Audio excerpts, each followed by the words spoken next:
ঐশ্বরিয়া রাই বচ্চন মায়াবী চোখ আর রাজকীয় ব্যক্তিত্ব তাকে বলিউড ছাপিয়ে আন্তর্জাতিক অঙ্গনেও এনে দেয় আলাদা মর্যাদা।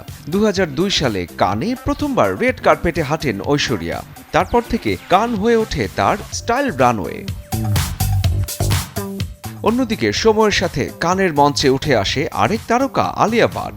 গার্ল নেক্সট ডোর ইমেজ আর ব্র্যান্ডিং সব মিলে বলিউডের প্রভাবশালীদের একজন তিনি। এই দুই তারকাকে ঘিরে তৈরি হয়েছে নতুন বিতর্ক। ফ্রান্সের হোটেল মার্টিনেসে লরিয়াল প্যারিসের ব্র্যান্ড অ্যাম্বাসেডরদের ছবির সাথে ভারত থেকে আছেন শুধু আলিয়া ভাট। কিন্তু 2 দশকেরও বেশি সময় ধরে লরিয়ালের পরিচিত মুখ ঐশ্বরিয়ার কোনো ছবি ছিল না। যদিও বিষয়টি নিয়ে অফিসিয়ালি কিছু বলেনি লরিয়াল প্যারিস, তবে কেউ কেউ মনে করছেন এটা নতুন মার্কেটিং কৌশল। ঐশ্বরিয়ার রাজকীয় উপস্থিতি আর নতুন প্রজন্মের আলিয়া ভাট শুধুই প্রচারণার কৌশল, নাকি সত্যি বলিউডের গ্ল্যামার সাম্রাজ্যে শুরু হয়ে গেছে নতুন যুগের ক্ষমতা বদল? শরীফুল হক, চ্যানেল 24।